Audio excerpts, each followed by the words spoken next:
আপনি দেখছেন news now, আমরা জানি কোনটা খবর। मुख्यमंत्री डॉक्टर मानिक शाह ने अगरतला म्युनिसिपल कॉरपोरेशन सहित कुल 12 उपविभागों में ग्रामीण सड़कों और बुनियादी ढांचों के विकास के लिए 287 करोड़ रुपए की परियोजनाओं को मंजूरी दी है।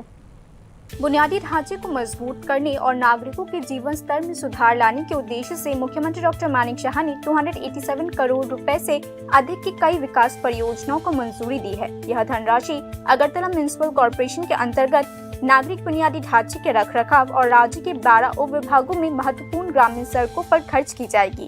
इस संबंध में मुख्यमंत्री डॉक्टर मानिक शाह ने अगरतला म्युनिसिपल कॉरपोरेशन के अंतर्गत कई वार्ड्स में आरसीसी से ढकी नालियों और सड़कों के निर्माण और विकास के लिए 232.33 करोड़ रुपए की एक परियोजना को मंजूरी दी है।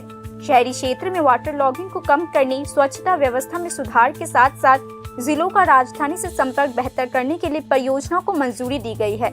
इतना ही नहीं, ग्रामीण संपर्क को बढ़ावा देने के उद्देश्य से एक समानांतर पहल के तहत मुख्यमंत्री डॉक्टर मानिक शाह ने प्रधानमंत्री ग्रामीण सड़क योजना के अंतर्गत निर्मित 27 सड़कों के रखरखाव के लिए 55.16 करोड़ रुपए की मंजूरी दी है। यह राशि सुनामुड़ा, विशालगढ़, टेलामुड़ा, मोहनपुर, उदयपुर, अमरपुर, शाबरूम, बिलोनिया, अम्बाशा, कमलपुर, कंचनपुर और कोलाशौर सब डिवीजन में फैली कुल 129.5 किलोमीटर सड़कों के निर्माण पर खर्च की जाएगी। Bureau report, news now.